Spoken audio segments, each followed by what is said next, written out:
once said. 247 Sports considers the Oklahoma Sooners a middle-of-the-pack SEC team for 2024. As the great Lee Corso once said, not so fast, my friend.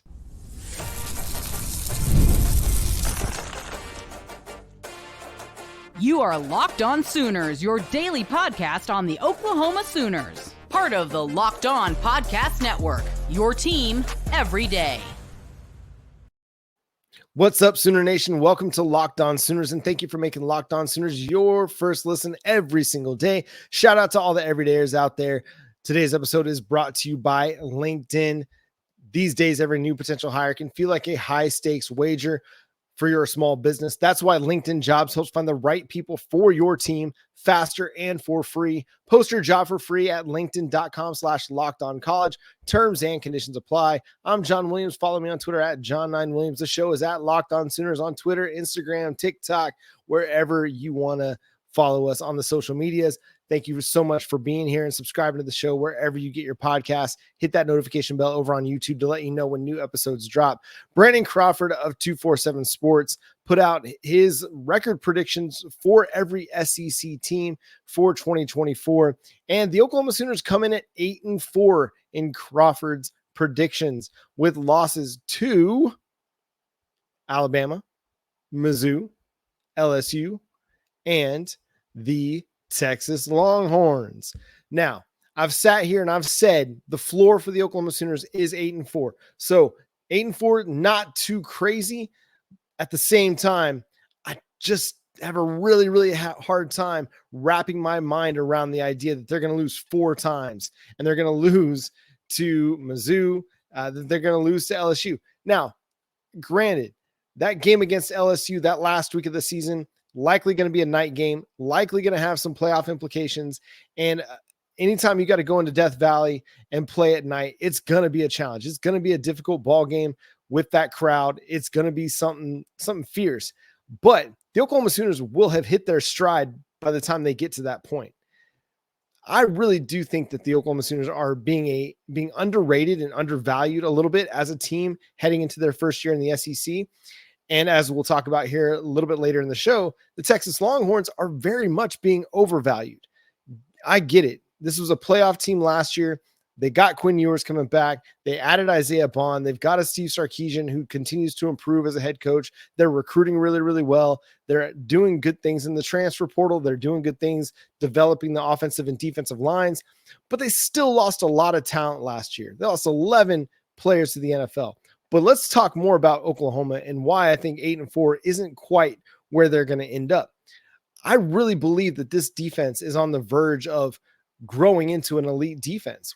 We discussed it when we talked quarterbacks the other day, and how if the cornerback group comes together and they play better than what they did last year and they play more consistent than they did last year, you get Gentry Williams on the field for all 12 games, then you're going to be a better defense than what you were a year ago. And if you're a better defense than what you were a year ago, you've got a really good chance to flirt with 10, 11 wins. And that's just talking about the defense, bringing back Danny Stutzman, bringing back Billy Bowman, adding Dominic Williams, developing Adepoju Adebawore, developing R. Mason Thomas, developing Ethan Downs, a guy who was really good for you last year, adding a Caden Woolard, a linebacker group that's going to be as good as anybody in the country, and a safety group that might be the best in the country, even though, again, it's being very much undervalued. I think you look at the Oklahoma Sooners roster, and yeah, you lost Dylan Gabriel. Yeah, you lost your offensive line, but man, there's still a lot to like about what Oklahoma has on the offensive side of the football. From Jackson Arnold, yes, first year as a starter, but the dude is talented. The dude has elite traits, arm strength, accuracy, mobility, agility, the ability to just move around in the pocket to buy time and make the off-platform throws that everybody loves.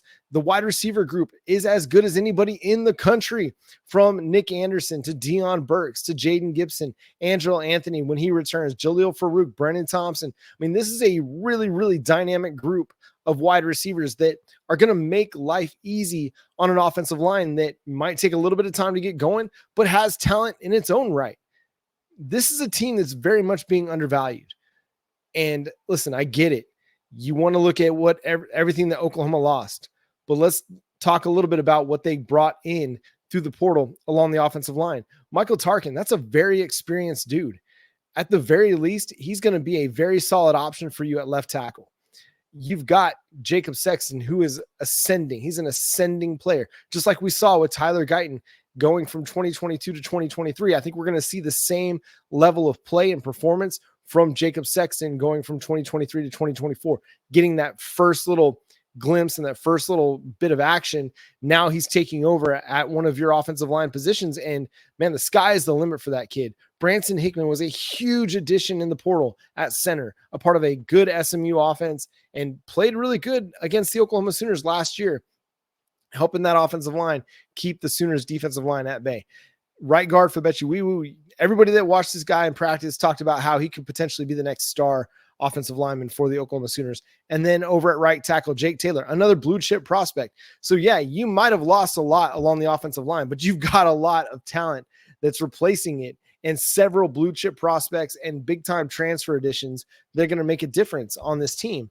But I keep going back to the wide receiver group, because I think what they're capable of and what they're going to be able to do this year is going to take so much pressure off of Jackson Arnold, so much pressure off of the offensive line, that it's going to help open things up for the running game. Yeah, okay, there might be some games where you're not going to be able to just run it down people's throats because you're still working and developing that offensive line, but you're not going to have to. When you've got a guy like Deion Burks who can take the ball on a 5-yard out and take it to the house, or Nick Anderson, Jaden Gibson, who can win downfield. I mean, Burks showed off his speed in the spring game where he can get behind a defense easily as well. I think it bodes well for the Sooners going into this year. And so you look at a team that is being projected to go 8-4 with losses to Mizzou, Texas, Alabama, and LSU. And I just don't see it. I don't see them going any worse than 2-3. I really think in 5 games against, Texas, Ole Miss, LSU, Missouri, and Bama, in those 5 games, I really do think the Oklahoma Sooners I think they go 3-2, but at worst, I think they go 2-3. I stand by the idea that they're going to beat Texas. Why? Because again, an improving defense, an offense that's been there before, at least the wide receiver group has. Big time playmakers, big time production from that group. A running game, I think, is going to hit the ground running a little bit quicker this year than it did last year. And a Texas team that lost 11 players to the NFL. All of that's going to matter. Did Oklahoma lose players? Absolutely they did. Did Texas lose players? Yeah. Both teams, they replaced it. But the thing that is going to help Oklahoma get over the hump is the continuity that they have on defense, plus the additions that they added. You've got a lot of your defense back. The most impactful contributors from last year's team are back. And you added Dominic Williams, and you added Caden Willard, and you added Jaden Jackson and David Stone. The defense is going to be the difference for the Sooners this year. And when it comes to the Red River Showdown, when it comes to that stretch at the end of the season where Oklahoma has to play Missouri, Alabama, and LSU, it's the defense that's going to be the difference. Yes, the offense, I think, is going to be really, really good. But what's going to help Oklahoma win more games than what everybody's projecting them to? It's going to be that defense. Let's look at what Brandon Crawford had to say about the Sooners in his publication over at 247Sports. He said, Oklahoma's first season in the SEC could start in impressive fashion if the Sooners handle Tennessee at home, then topple Auburn at Jordan-Hare Stadium to conclude a perfect opening month.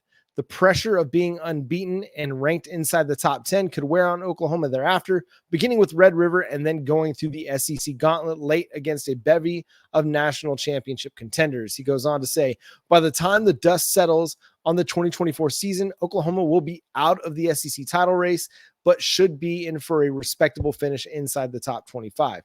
Now, here's the part that I find fascinating is that he has Oklahoma beating Tennessee, but he has Tennessee finishing with a higher record at 10-2. He has Texas as winning the SEC, or at least leading the SEC in the regular season at 11-1, Ole Miss at 10-2. Both those teams he projects to beat Georgia finishing 10-2. Again, Tennessee 10-2, Alabama 10-2, LSU 10-2 as well. And man, if just looking at that, I think that's, you're overvaluing Tennessee a little bit. I think you're overvaluing LSU a little bit. And I think Texas, man, I think the hype is just too much right now. why are they not being talked about in the same light that the Oklahoma Sooners are being talked about? Yeah, they've got a good offensive line, but they lost a ton of talent, lost a lot of skill position talent in particular. Guys like Xavier Worthy and JT Sanders and Jonathan Brooks. That kind of stuff has to matter for something, right? If we're going to talk so much about Oklahoma's offensive line losses, let's talk about the skill position losses that Texas suffered. Let's talk about the defensive line losses that Texas suffered. All that's got to matter if we're going to talk about Texas as an 11-1 team. But I think what this is doing is setting the Longhorns up for that typical Longhorn fashion, a little bit of a drop-off slide. And by the end of the year, people are going to be talking about how the Longhorns were a disappointment in 2024. What's not disappointing is Oklahoma on the recruiting trail, especially one Emmett Jones, who locked up another blue chip prospect in the 2025 recruiting class. We're going to talk about that next, coming up here on Locked On Sooners. When you're hiring for your small business, you want to find quality professionals that are right for the role. That's why you have to check out LinkedIn Jobs. LinkedIn Jobs has the tools to help find the right professionals for your team faster and for free. LinkedIn isn't just another job board. LinkedIn helps you hire professionals you can't find anywhere else, even those who aren't actively searching for a new job, but might be open to the perfect role. In a given month, over 70% of LinkedIn users don't visit other leading job sites. So if you're not looking on LinkedIn, you're looking in the wrong place. On LinkedIn, 86% of small businesses get a qualified candidate within 24 hours. Hire professionals like a professional on LinkedIn. LinkedIn knows that small businesses are wearing so many hats and might not have the time to hire or have the resources to go through that hiring process. So LinkedIn is constantly finding ways to make the process even easier. They even just launched a feature that helps you write job descriptions, making the process even easier and quicker. So go post your job for free at linkedin.com/lockedoncollege. That's linkedin.com/lockedoncollege to post your job for free. Terms and conditions apply.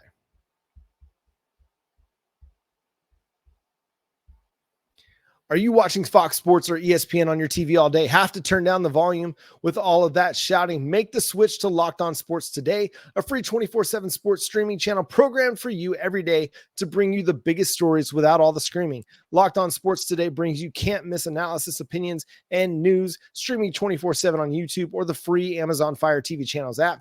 Part of the Locked On Podcast Network, your team every day.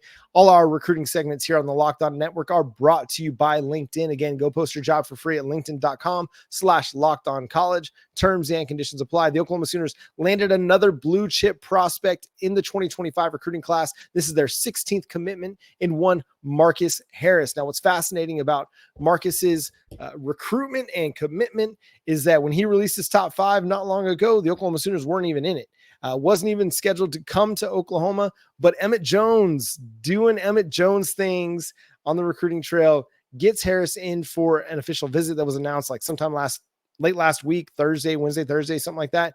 Gets him on campus, and then on Monday after his official visit, commits to the Oklahoma Sooners. Now, this is a player that is considered the number 10 wide receiver prospect, according to ESPN. He's a top 250 prospect across the board, looking at all the different recruiting sites.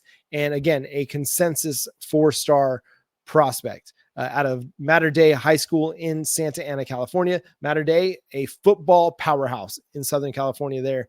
So this is a huge pickup for the Sooners. They win this recruitment out over places like Georgia, UCLA, Tennessee, Oregon. Again, huge win. Like, you cannot overstate how big a win this is. 11 of the 16 SEC schools offered Marcus Harris, and he had 26 Power 4 offers at this point in his recruitment. So the Oklahoma Sooners made quick work here and made a significant impact and significant impression on Harris when he was in Norman this past week. What does it mean for the Oklahoma Sooners, and why is it so important? Well, again, you add another blue chip prospect, a guy that is going to raise the level of play and production at wide receiver for you whenever his time comes with the Oklahoma Sooners. Looking at him as a player, man, I really enjoyed watching his tape, because this is a guy that shows a really good understanding of how to play the wide receiver position. You know, he's not the biggest, he's not the fastest, but he does all the little things really well, from showing feints in and out of his breaks to setting defensive backs up to create separation out of his breaks. I mean, he does a great job with that. He's a tough player at the catch point. When he's hit, he holds onto the ball, shows really, really good concentration. He also displays the ability to adjust to the ball in the air, coming back for the ball or adjusting his route to get his hands to the ball and bringing the catch. Really natural hands catcher. And that's what I like to see. A lot of guys, they want to let the ball get into their body and then they end up having to fight the ball. Now, this dude wants to attack the ball in the air with his hands, and looks like he's got really, really soft hands. He's subtle in his quickness and agility. And I say that, and you might take that as like a slight, but I just think the way he runs routes, he runs with pace, like good pace, good patience. He's not just one speed. He knows how to start, stop. He knows how to change speeds to get defensive backs guessing, get defensive backs, thrown off a little bit. And I think that's the stuff that shows a guy that is really advanced at the wide receiver position. So many guys come into college and they're really, really fast, or they're really, really big, and they're really, really athletic, but they don't have the fundamental nuances of playing the wide receiver position. Well, Marcus Harris, I mean, again, he may not be the fastest dude on the field. He may not be the biggest dude on the field. He's 6 foot and like 190 pounds, but he's just nuanced in the way he plays wide receiver. And that to me is the intriguing aspect here. When I watch the guy, I think of a guy like Sterling Shepard. Again, not the biggest dude, not the fastest dude, but a guy that just absolutely made plays, knew how to play wide receiver, and just made life really, really difficult for opposing defensive backs. And that's what I see out of Marcus Harris. He's not going to be a ton of flash. He doesn't have the Marquise Brown speed or the CeeDee Lamb, athleticism necessarily right now. He could develop that. That stuff can be trained and taught, but he just looks like a guy that he knows how to get open. He knows how to run routes. He knows how to catch the ball. He knows how to shield the ball from defenders. He knows how to make plays after the catch. He knows how to make guys miss in the open field. They like to use him a lot on bubble screens there at Mater Dei, and he was excellent at that. So really, really like the addition. I think this is going to be huge for the Sooners. Moves them back up in front of a team like USC, back into number 6 in the 247 Sports team recruiting rankings. But another weapon for a guy like Kevin Sperry when he comes to Oklahoma in the 2025 class. And I don't think necessarily that Oklahoma's done at wide receiver. They've got 3 guys that are legit wide receivers now, with Grayson Harris, Marcus Harris, and I'm blanking on him now. Sorry, guys. And Elijah Thomas out of Chakota. But I don't think necessarily that they're done at the wide receiver position. I think that there's going to be, maybe 1 or 2 more. Emmett Jones wants to have a deep wide receiver class, and he's already showing that depth is really, really important, as Angelo Anthony is going to be coming back from injury, and you're likely losing Jalil Farouk after this year. You could lose Nick Anderson after this year, a guy that had a breakout year last year. If he replicates what he did last year in 2024 in the SEC, I mean, you're talking about a guy who could be a top 50 pick in the 2025 NFL draft. So you could be losing Jalil, Angelo Anthony, Deion Burks, Nick Anderson. So you're going to have some depth coming in as you work to replace those guys in 2025. So it's going to be fascinating to see where else Emmett Jones, who, man, just continues to be worth his weight in gold on the recruiting trail and the developmental trail. I mean, the guy is getting the most out of his guys all the time, and they're developing with him. It's a developmental game, right? You don't want to be the same player as a junior or senior that you were as a freshman, but Emmett Jones, we're seeing him take these guys and in just 1 year's time and help them improve their game to a point where guys like Stoops and, Angelo Anthony and Nick Anderson and Jaden Gibson were all having breakout seasons for the Sooners last year. So fascinating. Again, 16th commitment in the Sooners recruiting class, but not at all close to being done. Had several more visits happening this past weekend and more coming up this weekend. The Champion Barbecue still to come this summer. So a lot to happen still in the 2026 cycle. We'll have it covered here on Locked On Sooners. And again, every recruiting segment here on the Locked On Podcast Network is brought to you by LinkedIn. Go post your job for free at linkedin.com/lockedoncollege. Again, that's linkedin.com/lockedoncollege to post your job for free. The Oklahoma Sooners have several players going pro. And then they're still going to be very much in the thick of the NiJaree Canady transfer portal battle. We'll discuss that coming up next here on Locked On Sooners. The Oklahoma Sooners right now sitting at plus 4,300 to win the SEC according to FanDuel, or 4,200 according to FanDuel. And now is the time to make every moment more. Sometimes that means in baseball, the NBA Finals is over and done with. So you got to get in on that baseball action or those college football or NFL futures, and you can bet it all on FanDuel. Right now, new customers get $200 in bonus bets with any winning $5 bet. That's $200 you can use to bet everything from the Finals MVP to Major League Baseball MVP to Major League Baseball division winners, all that stuff.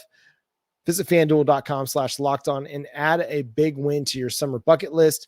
FanDuel, America's #1 sports book. Again, go to FanDuel.com/lockedon. That's FanDuel.com/lockedon to make every moment more.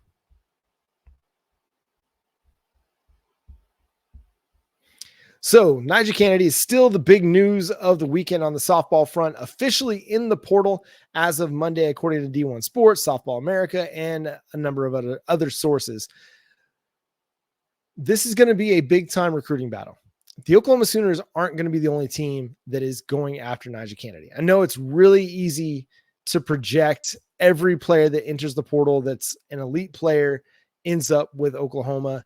And man, I hope that's the case. I hope Oklahoma is going to be able to go put their best foot forward and make a huge big-time recruiting pitch to Canady and to her people and win that battle, because that will be a game changer for the Sooners.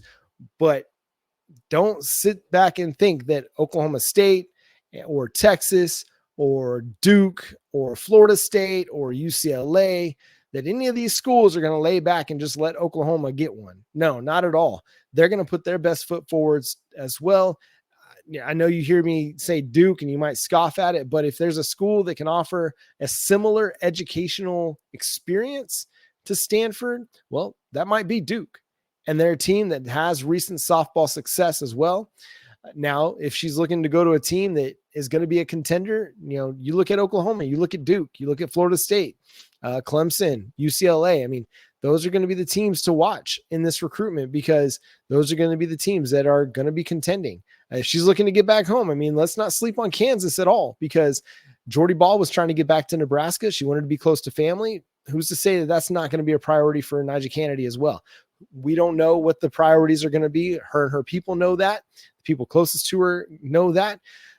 And if NIL is part of it, then hey, more power to her. That is part of the game now. I've seen several people not affiliated with Oklahoma across the country in different softball affiliations just talking about how it's bad for the sport that potentially she wants to leave to get a payday. Well, nobody knows that that's the priority, that nobody knows that that's the motivation for leaving Stanford. And even if it is, hey, more power to her, because it's all in the game. It is. It's all in the game. We don't want to sit here and say that NIL is the boogeyman, that NIL is this bad guy kind of lurking in the shadows. No, NIL is part of what college sports is now, for better or for worse. It's not going back. We're not going back to the heyday of quote unquote amateur athletics or under the table payments. No, we're in the thick of a new era of college athletics, and we're seeing the ramifications on the football side of things. It's now trickling over to softball. We saw it in women's basketball, men's basketball as well. And NiJaree is at a point, coming off of a USA Softball Player of the Year award winning, that she can kind of name her price. And in a capitalistic society, in a free market society in which we live in the United States of America, who's to say she shouldn't be able to name her price? That's what college athletics is now. Again, for better or worse. But if that's a part of it, nobody should criticize her one bit if that's a part of the decision-making process. There are going to be a lot of things that go into it. Culture is going to matter. Opportunity is going to matter. Fit is going to matter. Where does she fit the best? Which program, which coach, which pitching coach is she going to fit well with? All that stuff matters. Facilities, all of it's going to matter. Does Oklahoma have a really, really strong case? Absolutely they do. They will make a really, really strong case for NiJaree Canady. But there will be other programs that make really, really strong cases as well. And there's going to be one team out there, maybe several teams out there that talk to Canady about, hey, you could come in and be the pitcher that knocks off the Oklahoma Sooners. You could come in and be the one that lays claim to the national title and takes that away from Norman. Could be legacy defining. Again, this is the best pitcher in softball, easily, the last 2 years. And she's going to dictate some patience. This is not going to be one of those things that gets decided really quickly. She's going to hear from a lot of people. And if it's Oklahoma, awesome. If it's not, it's going to be a lot of fun to watch her pitching somewhere else. Just hopefully it's not with Texas, because that will be not as much fun. But she's going to go somewhere and she's going to dominate regardless of what uniform she's wearing, because she's that dang good. Several Oklahoma Sooners are going to be just making the trip up I-35 to play for the Oklahoma City Spark. It was announced late last week that Kinsey Hansen had signed with the Spark. Well, this week, 3 more Sooners are joining the club, as well as Jada Coleman and Riley Boone. Sorry, 2 more Sooners are joining the club, as Coleman and Riley Boone are also signing with the Spark. We could also see more coming up in the next few days. They're set to open their season out in Chattanooga as in a tournament. And we might see a Tiara Jennings. We might see an Alyssa Brito or a Kelly Maxwell. We'll see. Who knows what their kind of post softball or post college softball goals are. They may not even want to play professional softball, but we do know that Oklahoma City will have a big time Sooner contingent. Already have Kalani Ricketts. They've got Jocelyn Allo, Alex Duraco, Haley Lee, and now adding the 3 Sooners, Jada Coleman, Kinsey Hansen, and Riley Boone. So get your tickets, get your popcorn ready, get up to Devon Park. They're moving from UCO over to Devon, which is super exciting because it's a big time ballpark. And when you're trying to grow a sport, you want to be in a big time ballpark to highlight your sport. And so that's really, really exciting. So here's hoping that, they're able to get good crowds out there and put on a great product. They will open their season at Devon Park a little bit later this month. Let me pull up the schedule real quick. They're actually going to be hosting the Great Britain national team and the Team USA national team here a little bit later in the month on the 27th of June. That's when they will make their Devon Park debut. Their home opener will be that week, but they get started on Wednesday in the Scenic City tournament against the New York Rise. They'll also play the Florida Vibe and Chattanooga Steam. And then they play that through Saturday. And then they come back next week or 2 weeks. Yeah. Next week, the 27th, 28th, 29th, and 30th, and host Great Britain and Team USA. And then after that, they got a 3-game set against the Chattanooga Steam before they host the New York Rise. So it's going to be another fun women's professional fast pitch season. So again, get out there to Devon Park. It's going to be a lot of fun. No better way to spend your summer than an evening at the ballpark. So go cheer on the Sooners. Again, a strong contingent of Sooners that are going to be out there, and maybe even more. We'll see. But that's going to do it for today's episode of Locked On Sooners. Thanks so much for tuning in and being a part of the show. Subscribe to the show wherever you get your podcasts. We're free and available on all podcast platforms and on YouTube. And for your second listen, Locked On has launched the first ever national sports 24/7 streaming channel on YouTube. And now it's also available on Amazon Fire TV and the free Fire TV channels app. Locked On Sports Today is here for you, 24/7, covering the top sports stories of the day with the local experts of Locked On, plus our national shows covering every league. Find Locked On Sports Today now available on the free Fire TV channels app. Follow me on Twitter at John9Williams. You can read my work covering the Sooners over at SoonersWire.com. The show is at Locked On Sooners. Again, subscribe to the show wherever you get your podcasts. We're free and available on every platform. And again, shout out to all the everydayers out there. But until next time, I'm John Williams, Boomer Sooner.